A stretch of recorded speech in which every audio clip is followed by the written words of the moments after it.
yang mana yang Recording in JKP, progress. yang mana yang non JKP, ya teman-teman.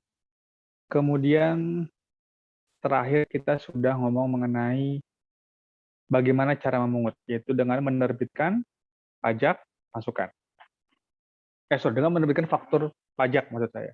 Ngaco tuh, ya.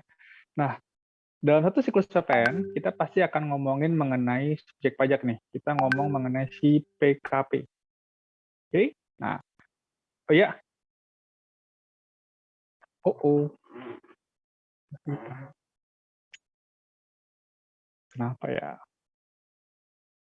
Pakai jaringan kampus. Oke, kita tunggu dulu berarti sampai screen-nya nggak hitam. Oh iya, di handphone saya juga masih belum ada ya.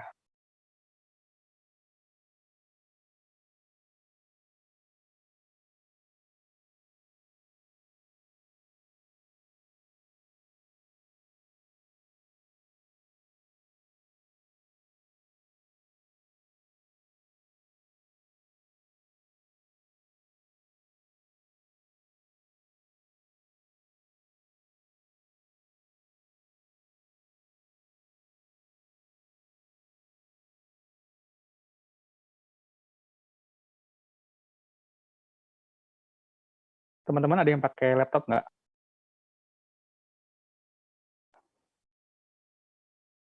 Ada, Pak. Saya, Pak. Oke, saya kirimin file saya nih teman-teman yang coba share ya. Nanti saya sebagai penonton boleh coret-coret kan ya di slide teman-teman ya. Basic gitu kalau nggak salah ya. Oke, kita coba dulu ya. Ini ada force major. Oke. Saya taruh di WhatsApp grup, teman-teman. Coba deh. Wah, script-nya juga muter-muter nih WhatsApp grup. Oh, udah nyampe. Udah tolong deh. Sambil saya coba untuk share screen lagi.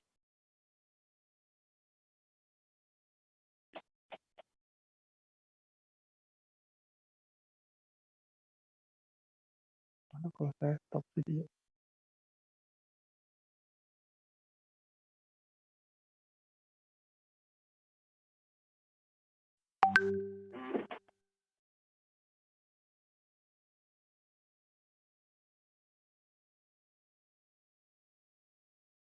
Gimana? Oh iya. Oke, siap. Berarti, sorry ya, berarti saya coba untuk tidak menyalakan video nih. Ya, mungkin bagusan di rumah kayaknya, jangan-jangan jaringannya. Oke ya, sip. Kita ulang lagi. Ya. Pokoknya 1, 2, 3, 4 kita sudah membicarakan posisi PKP sebagai penjual. Ketika kita ngomongin PPN, ya, PPN, kita akan selalu ngomongin subjek pajaknya. Siapa subjek pajak PPN, teman-teman? Siapa yang mengadministrasikan PPN? Siapa nih? Yang kalau kita tanya PKP, Pak. PKP, oke, sip. Maka ketika kita ngomongin PPN, ya, maka kita tidak akan terlepas dari ngomongin tentang si PKP. Ya. Nah, PKP ini kita mesti ngeliat dari dua sisi, teman-teman. Dari posisi dia sebagai penjual, dan posisi dia juga sebagai pembeli. Ketika dia melakukan penjualan, atau dia menyerahkan BKP atau JKP, maka kita akan ngomongin mengenai pajak keluaran. Oke. Sedangkan ketika kita ngomongin dia sebagai pembeli, kita akan ngomong mengenai pajak masukan. Oke? Oke, saya harap di pertemuan kali teman-teman sudah bisa membedakan nih, yang mana pajak keluaran, yang mana pajak masukan. Ya, karena kan udah cukup jauh kita melangkahnya nih, jalannya kita udah cukup jauh. Oke teman-teman, saya harap di pertemuan kali udah bisa beda ini. Yang mana sih yang dibilang pajak masukan, yang mana yang kita kenal dengan pajak keluaran. Oke. Pada pertemuan kita sekarang, kita akan ngomongin lebih ke pajak masukan. Oke, artinya melihat bagaimana si PKP posisinya sebagai pembeli. Kalau kemarin kita ngomongin penyerahan BKP, penyerahan JKP gitu ya, bagaimana pemungutan PPN. Nah, sekarang kita ngelihat sisi lain dari si PKP. Oke. Kalau ngelihat desain standar ini gitu ya, tampilan standar ini teman-teman sudah tahu pasti bahwa ketika industri tekstil jual ke industri garmen, ya, maka dia memungut PPN sebesar 1.000. Maka ini menjadi PK untuk industri tekstil, sedangkan ini menjadi pajak masukan untuk industri garmen. Ya, biasa. Oke, kita udah ngobrol ini berkali-kali. Oke, ini PK, ini PM. Mekanisme sederhana ini teman-teman sudah mengetahui. Oke, nah lanjut. Gitu. Tapi teman-teman, ketika sebagai PKP, ya, si PKP gitu ya, itu dia boleh untuk tidak mengakui PM-nya. Berbeda dengan ketika dia harus memungut PK, itu wajib, karena dia adalah subjek pajak. Ketika dia bayar PPN, ya, itu dalam tanda kutip tidak harus mengakui sebagai pajak masukan. Boleh nggak? Boleh aja.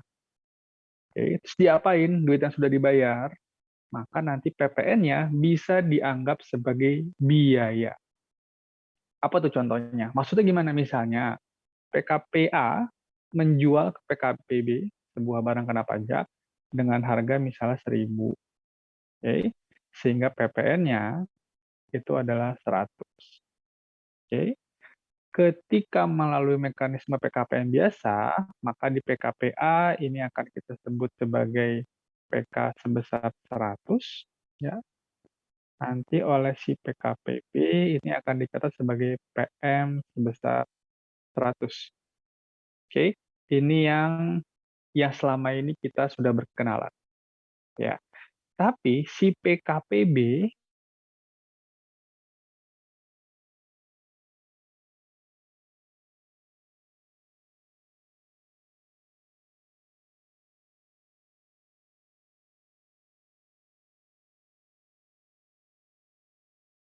iya, ya. Maksudnya apa?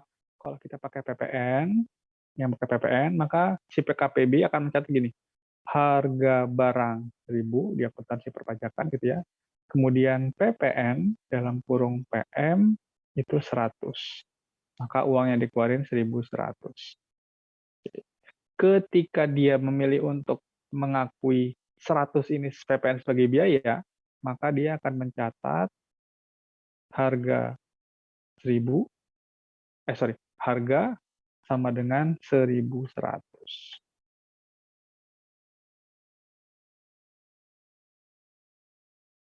Oke, akan mengakui harga sebagai 1.100. Jadi ketika nanti dia misalnya menjual ke PKPC seharga 15.000, ya teman-teman, maka PKPB bisa ya mengakui profitnya sebesar 15.000 dikurang 1.000. Oke. 15.000 dikurang ini 1.500, salah lagi ya. 1.500. 1.500 dikurang 1.000 bisa, atau 1.500 dikurang 1.100. Tinggal metode mana yang dia pilih. Tapi PKBB tetap wajib memungut PPN sebesar 150.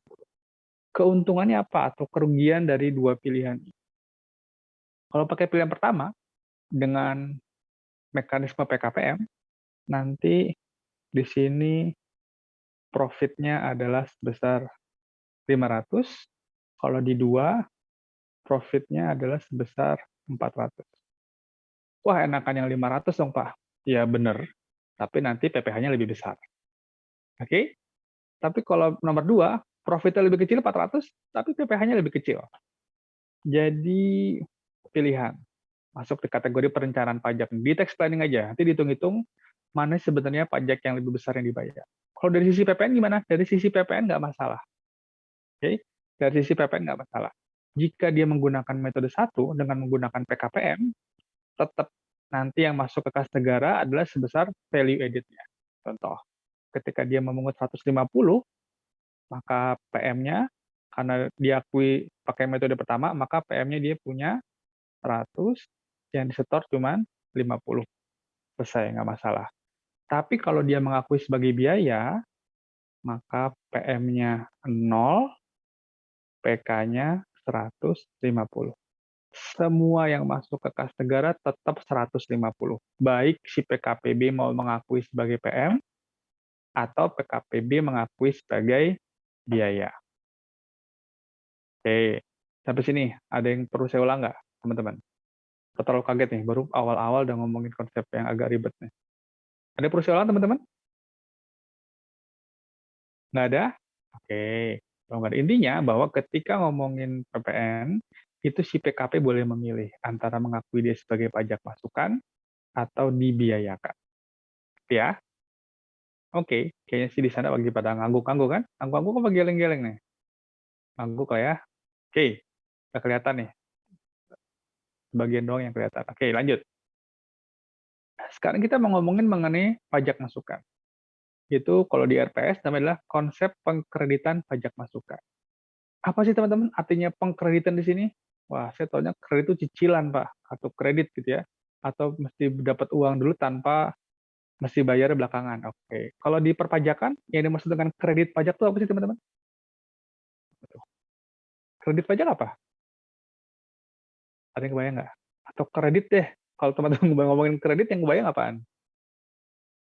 Pemotongan, Pak. Pemotongan. Oke, pemotongan dari apa, Mas Fahri maksudnya? Pemotongan dari pajaknya, Pak. Oke. Jadi kalau kita ngomong kredit pajak, itu artinya adalah pajak yang bisa dikreditkan dari sesuatu, gitu ya.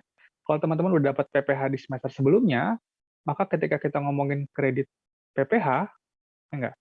Artinya kredit PPh itu adalah eh, PPh yang sudah dibayar terlebih dahulu dan bisa dikurangi dari PPh yang telah dibayar.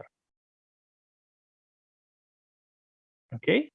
Ya, jadi kalau kita ngomongin pengkreditan PPN atau pengkreditan PM, artinya ini adalah pajak masukan yang bisa dikreditkan dari pajak keluaran. Makanya ketika kita ngomong PPN, berapa pajak yang harus disetor, nanti adalah PK dikurang PM. Oke, jadi pengkreditan adalah sesuatu yang bisa dikurangkan dari pajak yang lain. Kenapa? Karena udah di DP nih, udah dibayar lebih dahulu. Jadi ketika perusahaan melakukan pembelian, maka yang sudah dibayar terlebih dahulu adalah PM-nya. Habis bayar PM, baru dia bisa mengut PK. Seakan-akan itu kayak DP. Seakan-akan ya, tapi nggak sama. Ini saya supaya memudahkan teman-teman aja. Oke? Oke. Untuk bisa mengkreditkan PM, pajak masukan, karena kita akan menghitung berapa besar PPN yang harus disetor, ada beberapa hal dasar. Ya, kita akan ngomongin dari garis besar dulu, sampai nanti di akhir slide kita ngomong secara lebih detail. Oke, yang pertama, bahwa PM itu bisa dikreditkan dengan pajak keluaran dalam masa pajak yang sama. Maksudnya apa nih?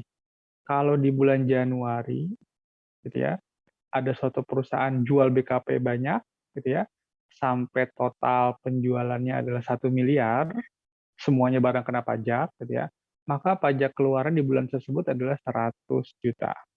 Oke, 10% dari 1 miliar. Kemudian dicari selama bulan Januari itu dia memperoleh BKP berapa banyak, teman-teman. Berapa banyak dia beli untuk proses penyerahan kena pajak. Sehingga dia nanti kita hitung, misalnya dia beli sebanyak 800 juta. Oke, maka nanti PM-nya adalah 80 juta. Situasi ini menggambarkan bahwa si PM, ya, si PM ini merupakan PM bulan Januari, dikreditkan dengan masa pajak Januari. Ya, jadi PM itu dikreditkan dengan PK dalam masa pajak yang sama. Oke, tapi kalau memang tidak memungkinkan, nanti boleh, ya siapa dulu? Boleh PM itu dikreditkan pada masa pajak berikutnya juga, dengan maksimal paling lama 3 bulan, teman-teman. Oke, nanti kita akan ngobrolin mengenai ilustrasinya, tenang aja. Ya. Nanti kita gambarin pakai timeline supaya lebih jelas. Untuk sementara, ini adalah definisi awalnya dulu. Gitu ya? Oke, lanjut. Yang kedua, PM itu tidak perlu dipilah-pilah berdasarkan objek pajaknya. Ya, kalau kemarin kita ngomongin beli bahan baju, yaitu jadi PM beli baju, kemudian di sini maka PK-nya harus jual baju. Oke, tapi tidak harus seperti itu. Contohnya ke toko salon, salon apa teman-teman yang terkenal? Saya taunya Rudy Hadiswarno, udah jadul banget ya. Salonnya teman-teman ini apa nih yang terkenal sekarang? Ya itulah ya. Apa nggak pernah ke salon? Oh, so Fahri biasanya ke salon nih Fahri nih. Biasanya kemana nih biasa salon nih? Barbershop Pak terdekat gitu ya. Oke. Jadi kalau salon itu kan beli kosmetik, beli sampo gitu ya. Itu tidak harus dia beli sampo jual sampo baru bisa dikreditin PM-nya. Jadi bisa aja gitu ya. Beli sampo nanti dikreditkan dengan pajak keluaran berupa apa? Pemberian jasa perawatan. Atau di bengkel. Bengkel beli oli ya. Itu nanti tidak harus dikreditkan dengan penjualan olinya. Oke. Beli oli bisa dikreditkan dengan apa? Jasa perawatan bengkel. Atau perusahaan apa? Toko pedagang handphone. Yang kebayang teman-teman kan udah mungkin beberapa kali nih beli handphone. Maka toko handphone bisa nih beli ATK, beli printer, beli etalase, oke, beli meja. Itu PM-nya bisa dikreditkan dari apa? Dari jualan handphone. Jadi nggak harus dari apa BKP yang sama atau JKP yang sama. Oke. Yang ketiga, pengkreditan PM itu tidak melihat masa manfaat. Maksudnya apa? Jika misalnya perusahaan percetakan beli mesin. Mesin ini diprediksi masa manfaat 10 tahun. Maka nanti pajak masukannya bukan berarti dia dihitung per bulannya berapa, seperti depresiasi gitu ya, nanti sampai 10 tahun. Nggak perlu seperti itu, teman-teman. Belinya di bulan Februari 2021 seharga 1 miliar, maka bisa langsung dibebankan semuanya sebagai PM di masa Februari 2021. Oke, nanti berarti kelebihan dong PPN-nya, kan mahal banget tuh, paling dapat omsetnya cuma 100 juta. Ya nggak masalah. Oke, jadi kalau beli barang yang masa manfaatnya panjang, nggak masalah. Bisa langsung dikreditkan. Bisa langsung diakui sebagai pajak masukan di masa tersebut. Oke. Ada yang perlu saya ulang nggak, teman-teman? Kebayang sih, maksudnya ini kan terlalu umum ya definisinya. Tapi ada yang perlu saya ulang dulu nggak? In case ada yang perlu penjelasan lebih. Hmm? Aman? Wah, anteng-anteng nih. Ada apa nih? Oke, lanjut ya, lanjut ya. Oke, ini kayaknya sih pada ngangguk semua kan di sana ya. Apa karena saya nggak on cam? Takutnya kalau on cam, cahayanya berbet-berbet nih videonya. Semoga nggak ya. Oke, lanjut. Sekarang kita ngomongin mengenai definisi yang pertama tadi. Bahwa pajak masukan hanya dapat dikreditkan dengan pajak keluaran dalam masa pajak yang sama. Tadi, semua PK di bulan Januari, semua PM di bulan Januari. Maka direkap. Tapi ada ketentuan tambahan bahwa kalau ada sesuatu hal yang menyebabkan gitu ya, PM-nya tidak bisa dikreditkan pada masa yang sama, atau belum dikreditkan pada masa yang sama, maka masih bisa dikreditkan pada masa pajak berikutnya, paling lama 3 bulan setelah berakhirnya masa pajak yang bersangkutan. Oke, dengan catatan belum dibiayakan. Yang tadi. Jadi nggak boleh nih dibiayakan juga, diakui sebagai PM juga. Nah itu pelanggaran tuh namanya ya. Maunya dapat dua-duanya. Maunya PPh-nya kecil, tuh nggak mau mengadministrasikan PKPM. Oke? Oke. Ilustrasinya gimana sih? Contohnya, misalnya, teman-teman, ada PKP gitu ya, memperoleh barang kena pajak. Kalau memperoleh, jadinya PM atau PK, teman-teman? PK atau PM, PM? Pak. PM, PM. Pak. Oke, sip. PM. Berarti di sini dia mengakui sebagai PM. Ya.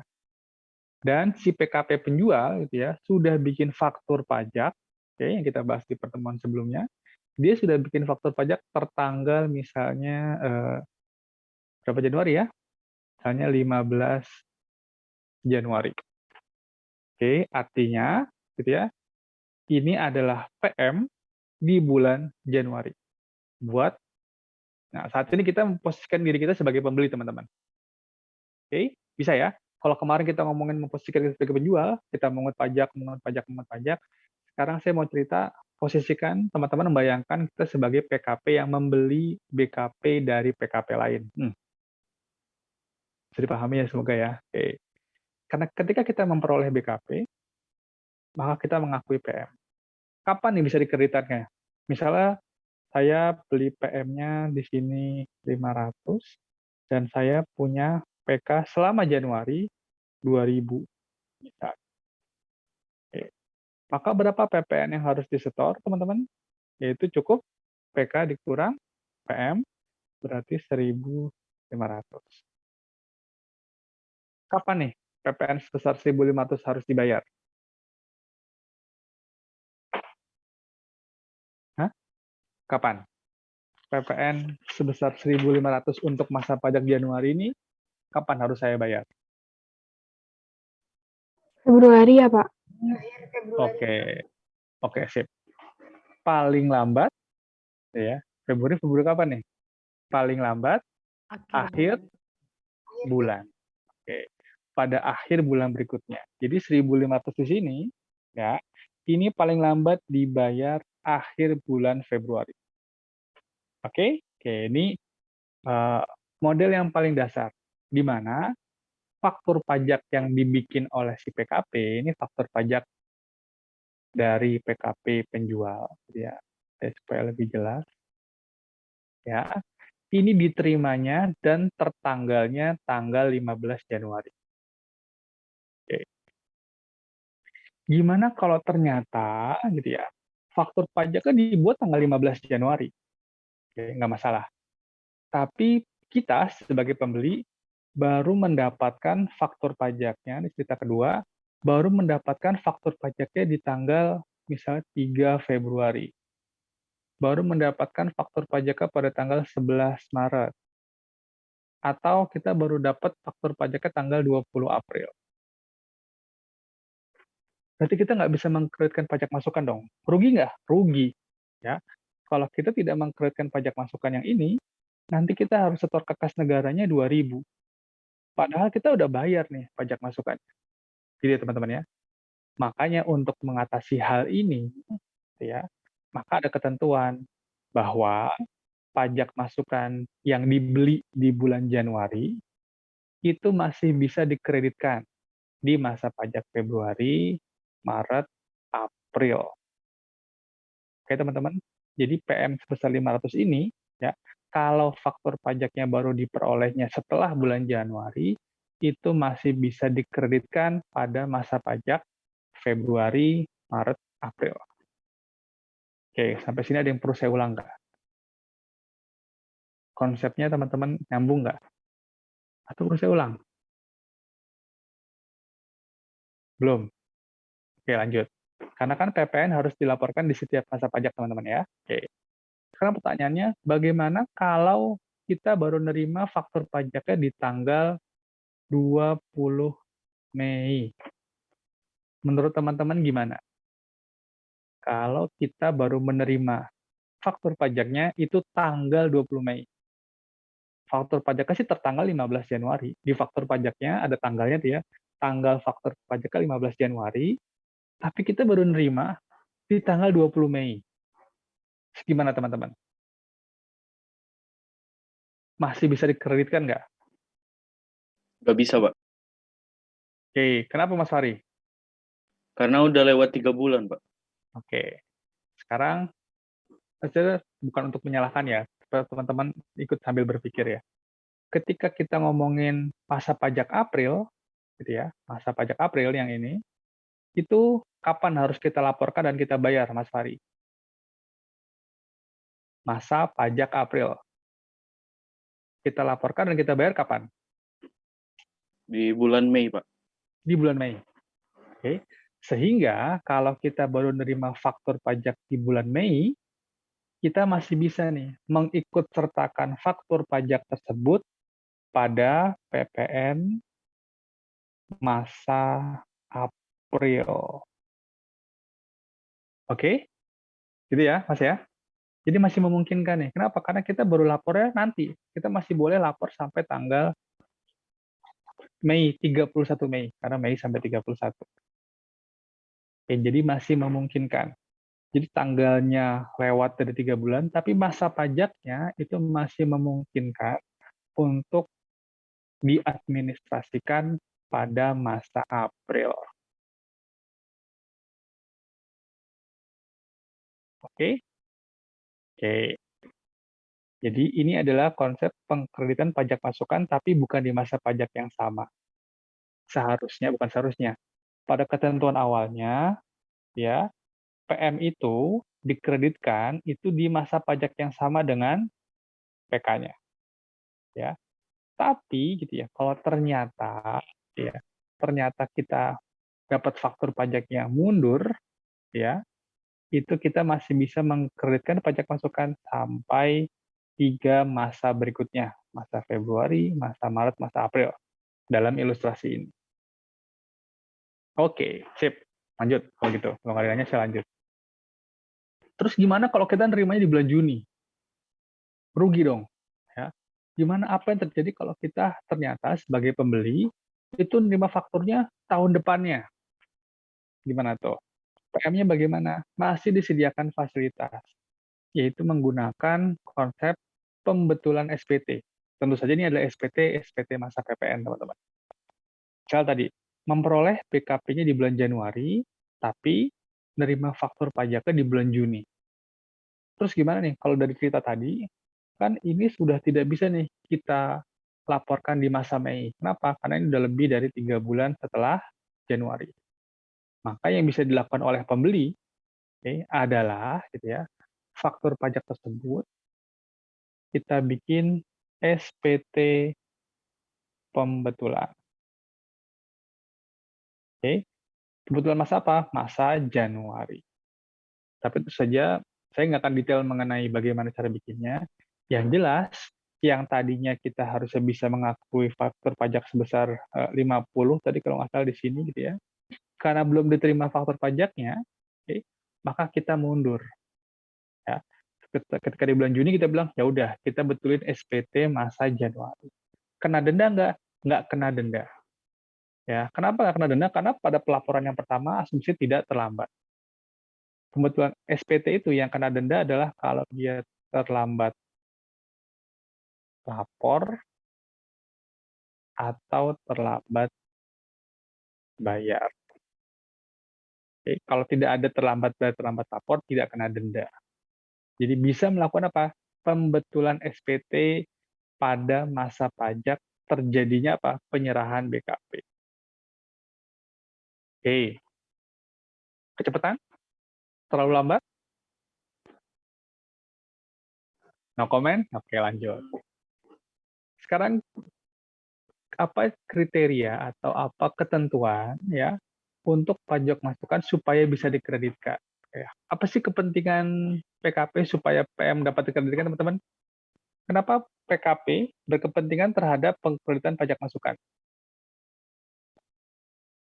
Emang kalau nggak bisa dikreditkan gimana?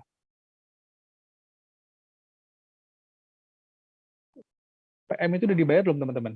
Sama si PKP pembeli? Sudah, Pak.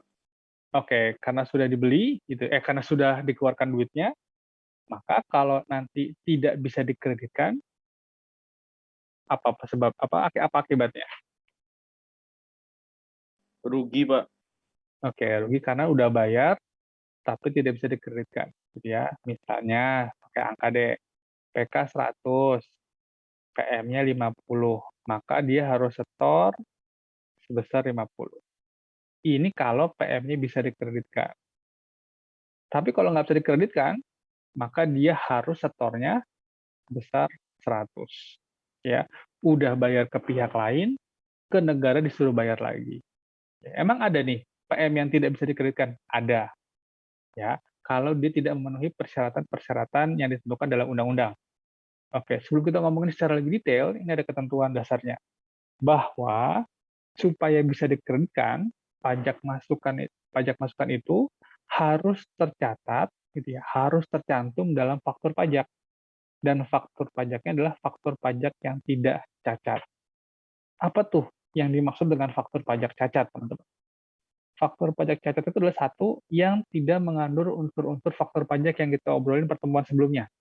Bahwa dia harus ada nama dan NPWP penjual, nama dan NPWP pembeli, jenis barang, lupa lagi harga, ada jumlah besar PPN yang dipungut atau PPNBM yang dipungut, termasuk apa? Nomor seri faktur pajak dan apa lagi ya? 7 tanda tangan. Oke? Oke. Kemudian faktur pajak cacat itu kalau 2 dan 3 ini mungkin sudah tidak relevan karena sekarang semuanya faktur pajak sifatnya apa? Elektronik. Ya. Dan yang keempat adalah kalau faktur pajaknya dibuat 3 bulan sejak batas pembuatan faktur pajak. Oke, jangan tertukar dengan definisi masa pajak 3 bulan yang tadi, teman-teman. Oke, ini adalah dari sisi pembuatnya. Kalau pembuatnya telat bikinnya, oke, maka faktur pajaknya jadi cacat. Contoh, ya contoh. Misalnya terjadi penyerahan pada bulan Januari, tanggal 20 Januari.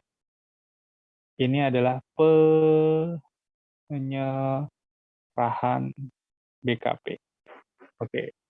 Maka pada tanggal berapa, teman-teman, si penjual itu harus membuat faktur pajak? Nah, minggu kemarin nih. Berarti dia harus bikin faktur pajak pada tanggal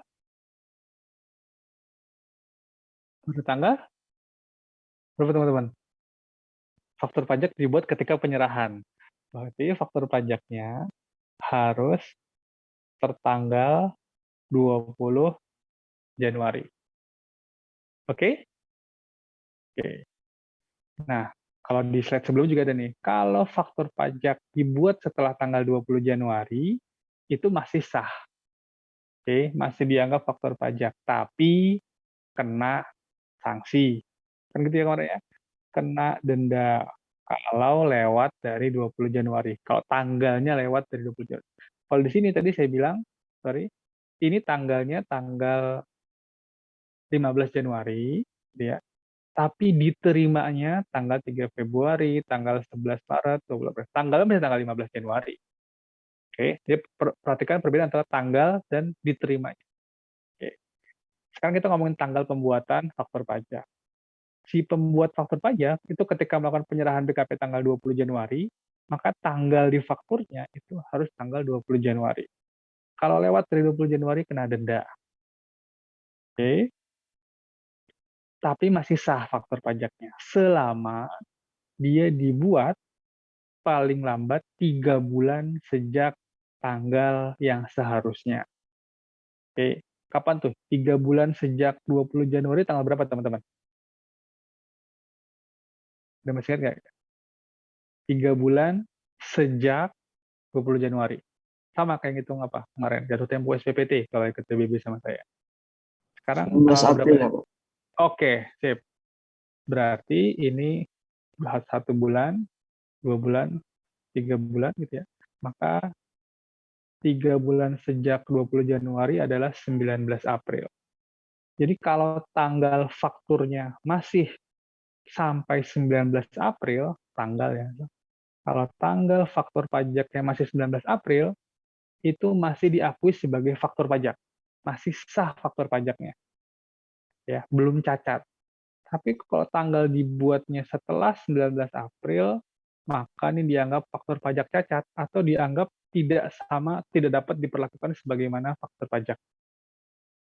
Oke. Jadi kalau ada faktur pajaknya dilewat tanggal 19 April, si pembelinya tidak bisa mengkreditkan pajak masukan. Oke, jadi harus ada apa nih?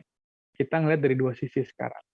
Baik PKP sebagai pembuat faktur pajak atau PKP sebagai penerima faktur pajak. Oke, jadi hubungannya dengan pengkreditan pajak masukan atau hubungannya dengan materi kita kali ini kan udah kita bahas kemarin ya, adalah kalau faktur pajaknya dibuat 3 bulan sejak batas pembuatan faktur pajak, dia tidak dapat dikreditkan. Oke? Oke. Begitu saya lanjut. Kemudian, tadi adalah syarat formal. Formal itu maksudnya syarat administrasi. Yang berikut ada syarat material. Apa nih syarat material? Syarat material adalah syarat mengenai ketentuan yang sifatnya eh, prakteknya, ya, bahwa pajak masukan yang dapat dikreditkan itu harus merupakan pembelian yang berhubungan langsung dengan kegiatan usaha melakukan penyerahan kena pajak. Contohnya, toko handphone, gitu ya, atau toko retail handphone. Maka JKP atau BKP yang dapat dikreditkan PM-nya, yaitu ya beli handphonenya dari distributor, gitu ya, beli ATK, okay. Mungkin untuk apa lagi? Jasa desain tokonya, beli gantungan-gantungannya, etalase, peralatan toko, dan seterusnya, itu bisa dikreditkan pajak masukan. Nah, jadi ketika dia beli, dia harus bayar PPN, PM-nya bisa dikreditkan, bisa diakui sebagai pajak masukan. Ya. Tapi kalau si toko handphone tersebut misalnya beli kasur, nah, buat bobok siang para pegawainya, wah baik banget ya. Ada nggak ya perusahaan yang mau beliin kasur buat tidur siang di jam kerja? Ada kali ya. Oke, jadi misalnya di toko retail tadi beli kasur untuk tidur siang para karyawan. Nah, itu nggak ada hubungannya dengan kegiatan penyerahan kena pajak. Atau kemarin, si toko beli mogu-mogu kemarin ya dari Indomaret buat para karyawannya. Nah, bisa tuh, ya. Itu tidak ada hubungan langsung dengan kegiatan usaha penyerahan kena pajak. Mau dibeliin mogu-mogu, mau nggak dibeliin mogu-mogu, jualan-jualan terus. Oke, jadi kegiatan pembelian BKP-nya harus ada hubungan langsung dengan kegiatan usaha. Well, ini yang agak-agak apa ya, bisa diperdebatkan ya. Sering nih terjadi apa dispute gitu ya, sampai diangkut ke ranah pengadilan terkait ini berhubungan langsung apa enggak. Oke, biasanya sih kalau wajib pajak aku akuin aja semuanya berhubungan langsung. Ini kalau pegawai saya nggak saya beliin mogu-mogu, dia kehausan jadi nggak bisa jualan. Nah, bisa jadi ya. Jadi masih masih banyak yang bisa diobrolin sebenarnya. Tapi ketentuannya seperti itu, teman-teman. Kalau tidak berhubungan langsung, berarti nggak bisa diakui sebagai PM. Enak aja, gitu ya. Oke. Yang kedua adalah belum dibebankan sebagai biaya. Tadi udah kita bahas. Ya, kalau pajak masukannya sudah diakui sebagai biaya, makanya ya ya udah, masa mau diakui sebagai PM juga, ya. Udah dikurangkan sebagai pajak dari penghitungan PPh, sekarang mau dikurangkan juga sebagai kan juga mau dihilangkan dari PKPM, jadi nggak bisa. Oke. Nih, teman-teman, iya apa enggak ini ya? Oke, ada yang perlu saya ulang, teman-teman? Lihat, tampangnya. Yang kebingungan apa tampang-tampang 7 nih? Oh, nggak ngerti juga saya. Dia ada yang perlu saya ulang nggak nih? Nggak ada? Lanjut? Oke, kita lanjut. Aman. Nah, sekarang kita ngomongin secara detail nih. Per poin, tadi kan kita baru intisarinya itu ya, dari apa yang saya coba sintesakan dari literatur gitu ya. Berikutnya kita lihat langsung ke poin-poin di ketentuan di undang-undang. Pajak masukan yang tidak bisa dikreditkan itu adalah pertama, pajak masukan ya, yang dikeluarkan oleh pengusaha sebelum dikukuhkan sebagai PKP. Oke? Aduh, kok ketutup? Oke.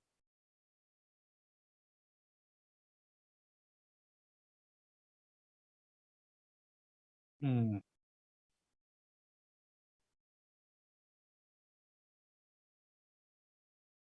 saya matiin layar. Oke, udah keluar. Nah, pajak masukan tidak dapat dikreditkan itu adalah pajak masukan ya, yaitu yang pengeluarannya diperoleh oleh pengusaha sebelum dikukuhkan sebagai PKP. Jadi kalau dia belum dikukuhkan sebagai PKP, PM-nya nggak boleh diakui. Tapi gitu ya, tapi ini ketentuan di Undang-Undang PPN, teman-teman. Ketentuan ini dihapus oleh Undang-Undang Cipta Kerja. Undang-Undang Cipta Kerja bilang bahwa pajak masukan atas perolehan BKP atau JKP, gitu ya, impor, pemanfaatan BKP tidak berwujud, meskipun dia belum dikukuhkan sebagai PKP, gitu ya, itu sekarang dapat dikreditkan. Oke? Oh, agak terlambat ya slide-nya ya. Oke, kita tunggu dulu. Udah muncul belum di layar teman-teman? Belum ada? Sudah, Pak. Udah ya? Oke. Sekarang dapat dikreditkan dengan pedoman bahwa dia hanya bisa dikreditkan sebesar 80% dari PK yang seharusnya dipungut. Kenapa seharusnya? Karena dia belum dikukuhkan sebagai PKP itu. Nah, maksudnya apa sih ini Pak? Ya sama Pak. Saya juga pusing kok begitu pertama kali baca Undang-Undang Cipta Kerja ya. Oke, maksudnya apa nih? Lihat ilustrasi seperti ini teman. Kalau teman-teman mau lihat ilustrasi atau contoh-contohnya, teman-teman bisa lihat di PMK 183 tahun 2021. Nah, kalau ada yang kurang kerjaan gitu ya, waktunya masih tersisa banyak, pengen tahu lebih tentang PPN gitu ya, tentang Undang-Undang Cipta Kerja yang mengatur mengenai klaster PPN, bisa lihat di PMK 183 tahun 2021. Nah, contoh gini, jika pada tahun 2021 misalnya, ya, si PTA, ya, PTA itu punya omset dari 1 Januari sampai 7 Mei udah dapat 4,8 M. Ya. Ketika di bulan Februari, gitu ya, 11 Februari, itu omsetnya baru 2 miliar. Misalnya. Itu wajib nggak dikukuhkan sebagai PKP, teman-teman? Wajib nggak? Enggak, Pak. Nggak. Oke, wajib, tapi dia boleh ya, boleh jadi PKP. Sekarang kalau pada tanggal 7 Mei, ya, omsetnya sampai ke 4,8 miliar lebih sedikit lah. Ya. Kapan nih dia harus mengajukan diri dan dikukuhkan sebagai PKP? Kapan dia harus daftar tuh? Maksimal adalah akhir bulan berikutnya, gitu ya. Jadi kalau ketika tanggal 7 Mei dia sudah dapat 4,8 M, maka pada akhir bulan berikutnya dia sudah harus lapor nih ke KPP nih, bilang bahwa saya sudah omsetnya lebih dari 4,8 M nih pada tanggal 7 Mei. Ya berarti tanggal berapa tuh kalau akhir bulan berikutnya? April, Mei, Juni, 30 berarti. Tanggal 30 Juni. Oke, sip. Jadi tanggal 30 Juni, dia harus sudah lapor ke KPP. Tapi ternyata WP-nya bandel, teman-teman. Ya, WP-nya bandel, dia baru lapor dan baru dikukuhkan pada tanggal 19 Oktober. Ini dikukuhkan sebagai PKP. Oke, dia telat. Oke, nah, kalau dulu, gitu ya, dulu masa antara 30 Juni sampai 19 Oktober ini, karena dia seharusnya sudah memungut PKP, dia harus bayar nih. Berapa omset dia, dikali 10%, dia harus setor PK-nya. Oke, jadi misalnya di sini omset dia udah 3 miliar, misalnya. Oke, maka dulu si perusahaan itu, karena telat, dia dalam tanda kutip dihukum. Oke, dihukum suruh ngapain? Dihukum suruh bayar PK sebanyak 300 juta. Padahal nih dia belum mungut dari customer-nya nih. Kenapa belum mungut? Ya belum PKP, belum bisa nerbitin faktur pajak, ya nggak? Artinya dulu 30 Juni sampai 19 Oktober itu dia nggak mungut PKP dan harus setor ke kas negara sebesar 300 juta. Itu di ketentuan Undang-Undang PPN. Sekarang di Undang-Undang Cipta Kerja, gitu ya teman-teman ya, Undang Cipta Kerja, sekarang ada ketentuan ini bahwa sekarang PM-nya boleh diakui nih. Berapa banyak? Yaitu sebesar 80% dari PK yang seharusnya dipungut. Artinya diakui gitu ya, PM-nya seakan-akan 240 juta, sehingga dia hanya perlu setor ke kas negara sebesar 60 juta saja untuk masa ini, untuk sini-sini nih. Oke, silakan. Ada yang perlu saya ulang, teman-teman? Pak, mohon Oi, maaf Pak, bukannya ya, dari tanggal 7 Mei ya Pak kalau telat? tanggal 7 Mei itu adalah pelaporannya. Dia harus 7 Mei itu kan dia sudah 4,8 M nih. Oke. Maka dia kalau udah 7 Mei udah 4,8 M, dia sampai akhir bulan berikutnya harus sudah lapor, Mas Arya. Belum dikukuhkan nih, ya. Dia harus sudah lapor.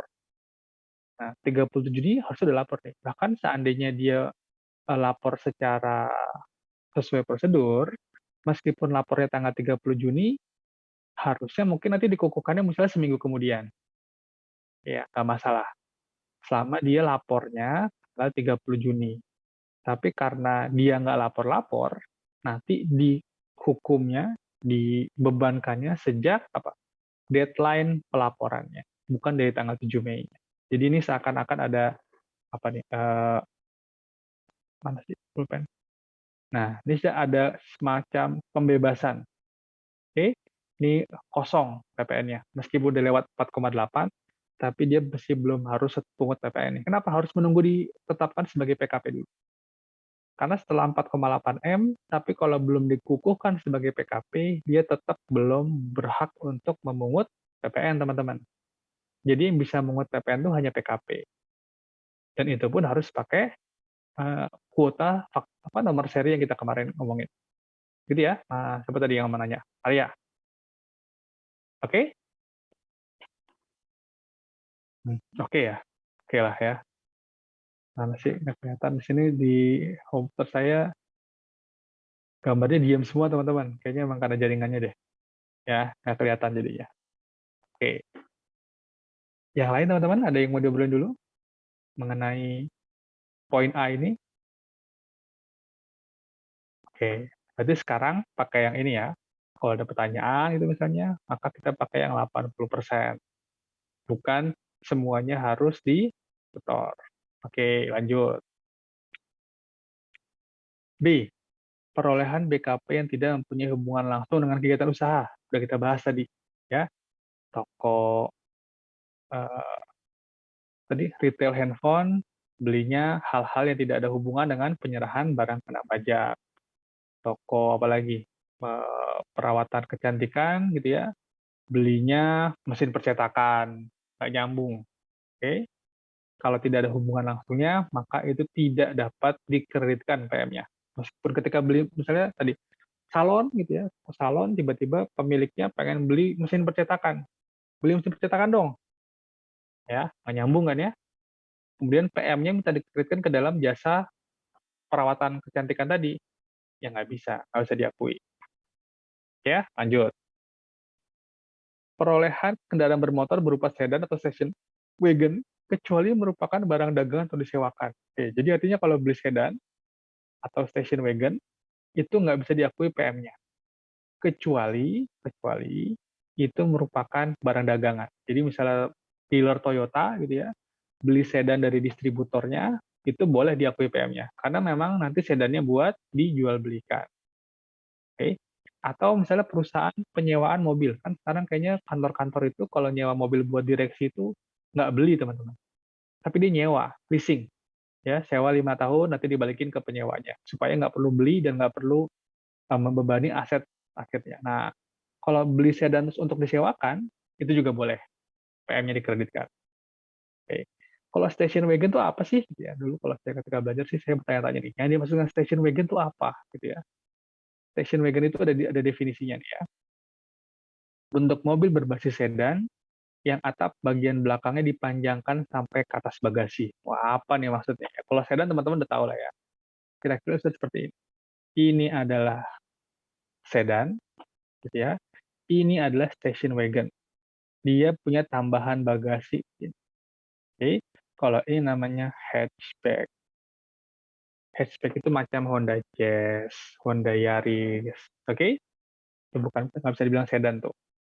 Ya, nah contohnya seperti ini. Ada bagian panel tambahan gitu ya, bagasinya lebih lebar. Ya, kalau beli Pajero gimana tuh Pak? Wah, Pajero bukan sedan dan bukan station wagon gitu ya. Buat direksi mau beli Pajero bisa nggak dikreditkan PM-nya? Nah, saya pernah lihat beberapa putusan pengadilan gitu ya mengenai pembelian mobil mewah untuk kepentingan pengkreditan pajak masukan. Boleh nggak tuh?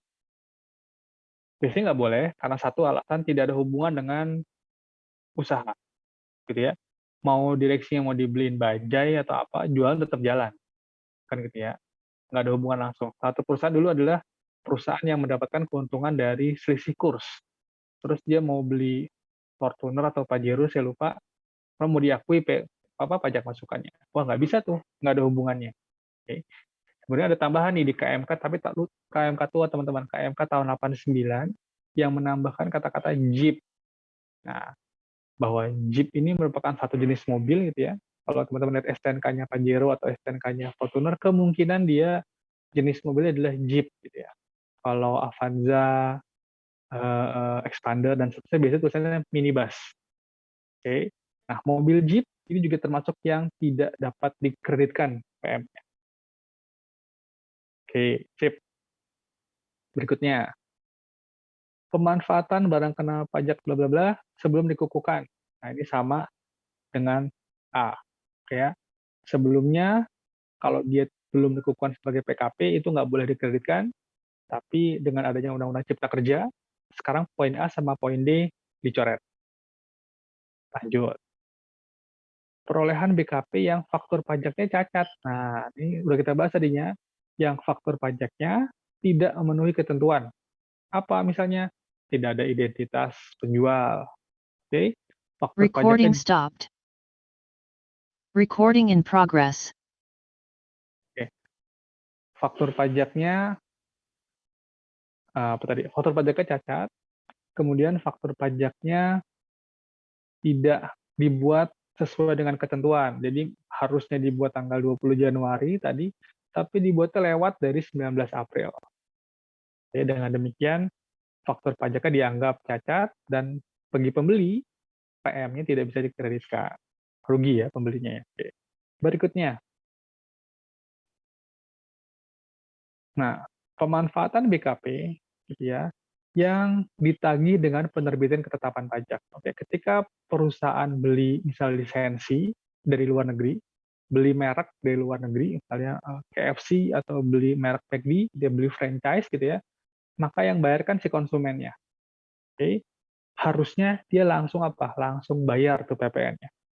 Karena si pihak McD, KFC, Starbucks itu nggak bisa memungut sebelumnya. Ya, kalau ditagih dengan penerbitan ketetapan pajak berupa SKP sama STP, dulu tidak bisa dikreditkan. Tapi dengan adanya Undang-Undang Cipta Kerja, jadi boleh dikreditkan juga. Dulu nggak boleh nih. Atau Anda sudah dibayar dan nggak melakukan keberatan. Atau kalau ketemu dari pemeriksaan, ya PTA, gitu ya, dicurigai, gitu ya, kemudian dilakukan pemeriksaan, ketemu nih, wah ini ada pembelian yang dulu PM-nya belum dikreditkan, yang nemuin pemeriksa gitu ya. Dulu nggak boleh diakui sebagai PM. Yang nemuin pemeriksa kok, salah sendiri WP nggak ngakuin gitu ya. Tapi sekarang dikasih relaksasi lagi bahwa PM yang seperti ini tetap boleh dikreditkan oleh si wajib pajak. Wah, enak ya sekarang ya. Pokoknya Undang-Undang Cipta Kerja itu benar-benar memberikan apa? Kemudahan buat si wajib pajak. Semua yang menyulitkan dicoret semuanya. Lihat aja teman-teman, dari A, B, C, D, F, G ini udah 4 ya yang dianulir. Ya. Terakhir adalah perolehan BKP selain barang modal atau JKP sebelum PKP berproduksi. Nah, dulu sebelumnya misalnya ada perusahaan yang baru berdiri Januari 2021. Oke. Pada awalnya kan dia belum berproduksi nih, ya. Dia belum bisa ngapa-ngapain. Ketika dia beli mesin, ketika dia beli gudang misalnya, nah itu boleh dikreditkan. Tapi beli bahan baku itu tidak bisa dikreditkan dulu. Tapi dengan adanya Undang-Undang Cipta Kerja, peraturan ini dicoret, teman-teman. Artinya jadi meskipun PKP tersebut belum bisa berproduksi, ya, semua pembelian bahan-bahan yang dia lakukan itu bisa dikreditkan semuanya. bukan hanya barang modal aja. Dengan catatan, dia ada penyerahan BKP atau JKP, ya, 3, 5, atau 6 tahun pertama sejak di pengkreditan PM yang pertama. Apa tuh maksudnya tuh 3, 5, 6 tahun? Oke, diganti pulpennya. Ya, 3 tahun itu untuk non-produsen, 5 tahun itu untuk produsen, 6 tahun untuk sektor usaha prioritas nasional. Oke, jadi untuk BKP, untuk PKP berupa toko retail handphone misalnya, itu hanya dikasih waktu 3 tahun untuk kesempatan untuk melakukan apa? Persiapan sampai bisa melakukan penyerahan. Nah, oke, kita lihat melangkah ke ilustrasi deh. Ilustrasi berikutnya. Misalnya ini tahun 2021, teman-teman. 2021. PTA berdirinya di bulan Januari. Oke, Januari. Pada Januari dia beli mesin, ya, beli mesin misalnya seharga 1 miliar, beli bahan-bahan sepatu gitu misalnya, ini seharga bahan-bahannya 500 juta. Maka total pajak masukan dia adalah berapa? 150 juta. Oke, sampai sini nyambung ya. Oke. Dulu sebelum Undang-Undang Cipta Kerja berlaku, yang bisa diakui sebagai PM hanya perolehan mesin aja, hanya perolehan barang modal aja. Tapi sekarang, ya, baik perolehan mesin maupun perolehan bahan-bahan itu semua bisa dikreditkan. Tapi karena baru berdiri, gitu ya, belum ada penjualan nih. Namanya juga baru berdiri, baru beli mesin, baru beli bahan-bahan, sehingga PK dia sepanjang tahun, atau misalnya di bulan pertama belum ada nih, ini PK ya. PK-nya bulan pertama 0, bulan kedua 0, bulan ketiga, terus sampai bulan ke-12, ya, itu tidak atau belum berhasil melakukan penyerahan BKP. Ya. Sehingga apa yang terjadi? Di akhir tahun, ya, karena dia sudah punya PM 150 juta, maka PK dikurang PM sama dengan berapa? Minus 150 juta. Maka dia bisa melakukan apa? Restitusi atau minta pengembalian dari kas negara sebesar 150 juta. Oke, boleh nggak? Boleh. Sekarang seperti ini. Ya, tapi ditunggu waktunya. Ditunggu sampai kapan? Sampai 5 tahun, ya, setelah pendirian. Berarti nanti ditunggu sampai 2022, 2023, 2024, 2005, 2025, 2026. Kalau sampai Desember 2026 belum ada penjualan sama sekali, PK-nya masih 0, ya, maka pengkreditan ini dibatalkan. Oke, maka uang 150 juta yang sudah pernah dimintain lagi di restitusi, suruh setor lagi. Ya, karena dianggap apa? Dianggap ya perusahaan ini memang ternyata dia apa? Konsumen akhir. Berarti harus bayar PPN-nya.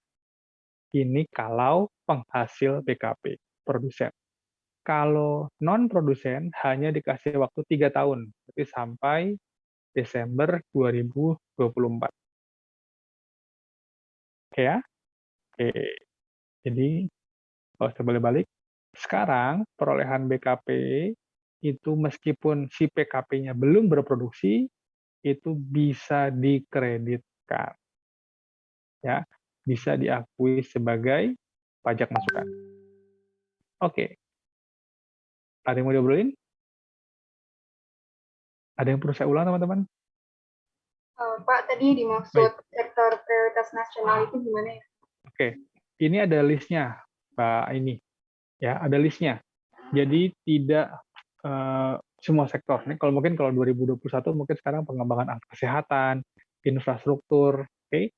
Ini ada KMK-nya yang saya nggak hafal sektornya apa aja. Dan biasanya berubah nih setiap 2 atau 3 tahun. Biasanya pemerintah punya perencanaan jangka pendek. Tahun berapa sempat real estate, gitu ya. Kemungkinan tahun ini adalah infrastruktur jalanan, gitu ya, dan transportasi. Kalau nggak salah sejak zamannya Pak Jokowi kemarin terpilih lagi. Oke, saya nggak hafal nih listnya apaan aja, sektor-sektor mana yang menjadi prioritas. Oke, nanti kalau memang harus disebutkan di soal nanti saya sebutin. Ini merupakan sektor prioritas nasional, gitu, misalnya. Oke, atau kalau kita ngomong dari pembangunan jangka panjang, misalnya industri-industri yang menyerap tenaga kerja yang cukup banyak. Nah, biasanya yang non-otomasi nih. Pernah juga jadi seperti itu. Ya, perusahaan pembuatan sepatu tapi non-otomasi, semuanya handmade. Gitu ya, itu kan menyerap tenaga kerja yang banyak. Oke, itu juga bisa dikasih waktu sampai 6 tahun. Oke? Oke. Terima kasih, Pak. Oke, sip. Jadi kita lihat teman-teman bahwa memang filosofi gitu ya, atau semangat dari Undang-Undang Cipta Kerja memang memberikan kemudahan. Terlihat dari ketentuan Undang-Undang PPN itu banyak yang dianulir, ya, hampir lebih dari setengahnya, ya, lebih dari setengahnya dianulir nih dari pasal 9, ya. Silakan Mas, silakan. Oke.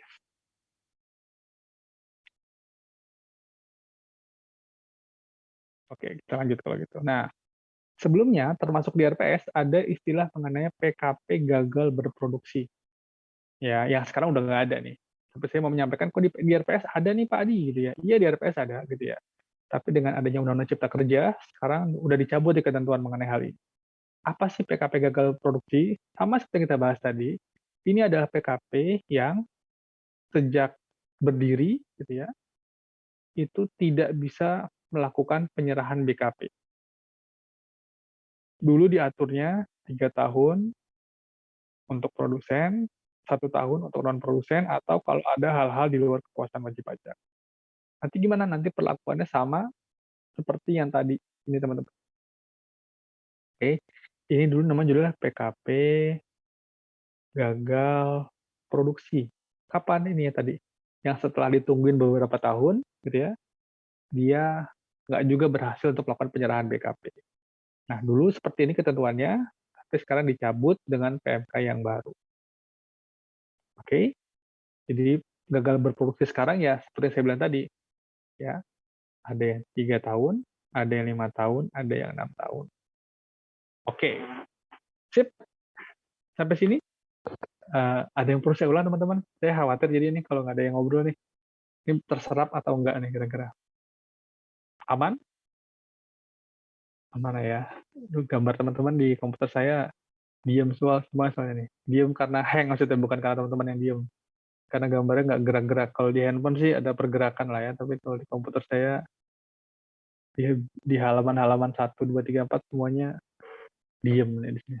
Freeze. Oke. Ada yang perlu saya ulang teman-teman mengenai pengkreditan pajak masukan? Atau terlalu cepat? Atau terlalu lambat? Izin bertanya, Pak. Silakan. Gimana, Ri?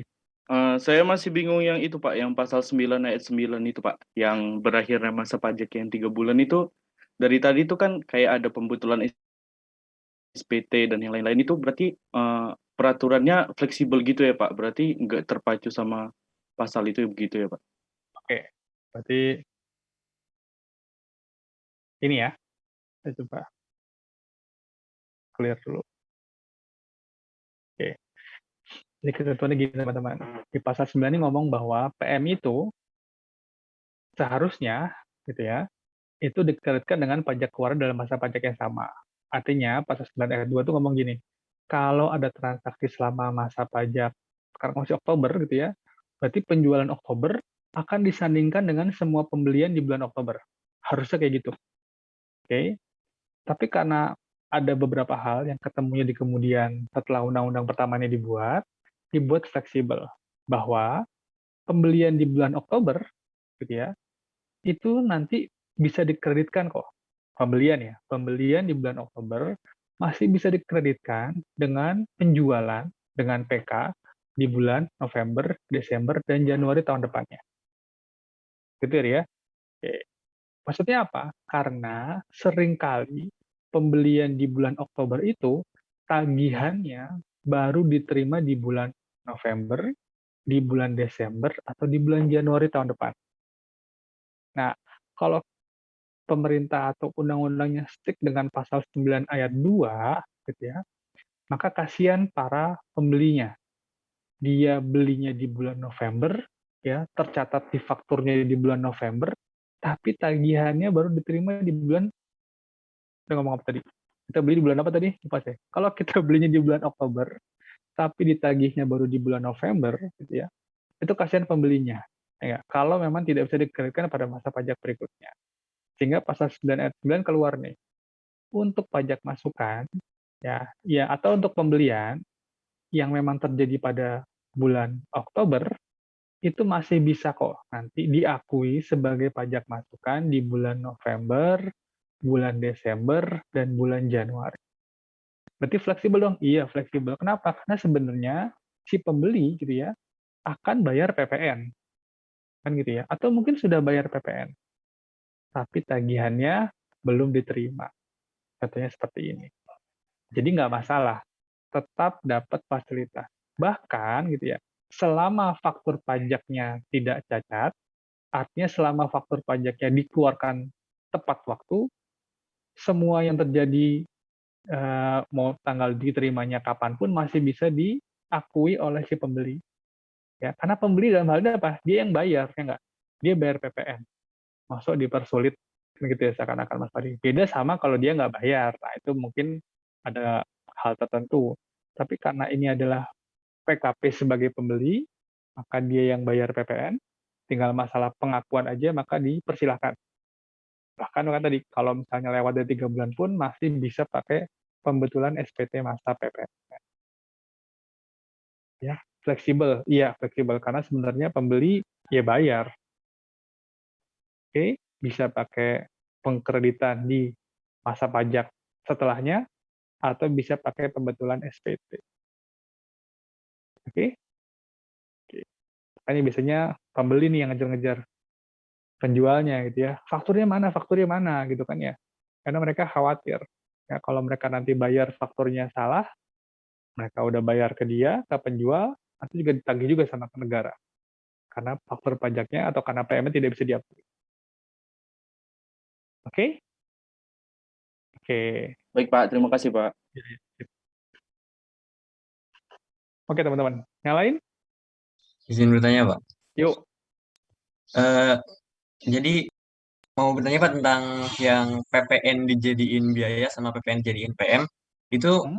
boleh milih salah satunya atau bisa dua-duanya. Jadi kalau misalkan dalam satu bulan itu ada PPN yang dijadikan pajak masukan, nah, dan ada juga PPN yang dijadikan biaya. Oke. Nggak masalah. Misalnya nih ya, maksudnya apakah boleh milih itu dengan objek pajak yang berbeda gitu kan ya, Mas Aziz ya? Ya kan? Iya Nah, Pak, betul. oke. Kalau dengan objek pajak yang berbeda nggak masalah. Mana ya? Saya ngomongin biaya itu lagi di mana ya? Slide yang mana ya? Biaya. Oke. Misalnya beli mesin, ya, harga 10M, PPN 1M.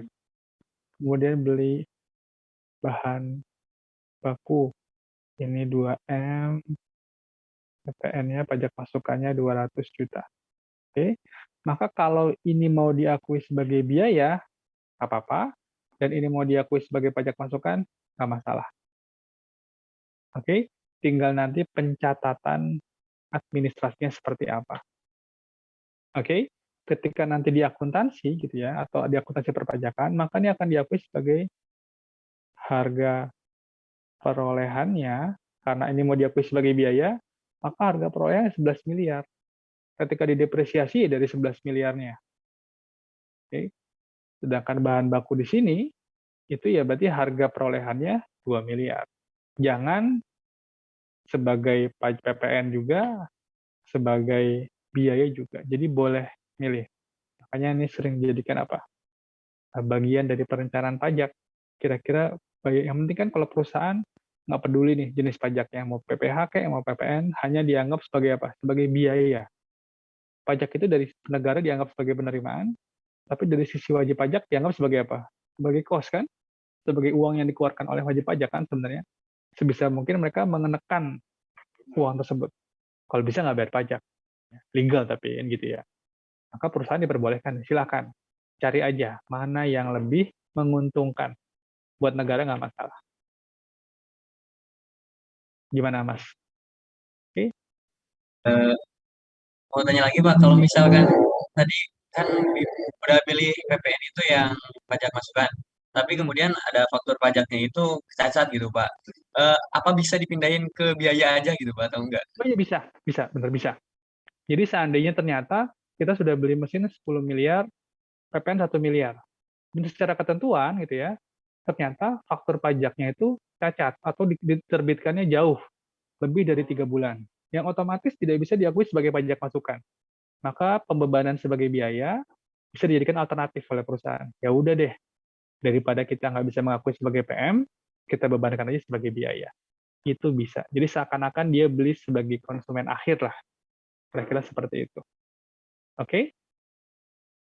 Oke Pak.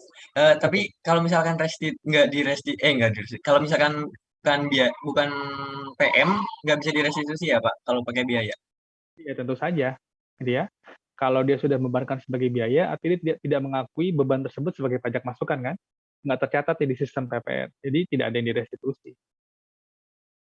Oke, jadi milih nih, milih mau dimasukin ke penghitungan PPN atau mau milih masukin, kan kalau biaya kita bilang penghitungan PPH ya. Tinggal milih nih, mau masukin ke PPH atau masukin ke PPN. Tinggal terhitung-hitungan aja bisa perusahaan.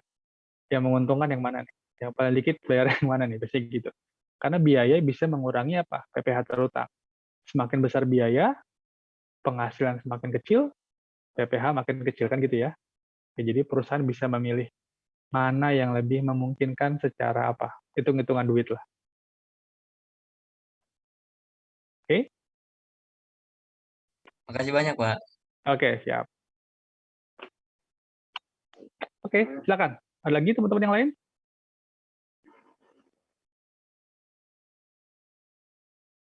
Cukup? Oke. Izin bertanya Pak, Silakan, silakan.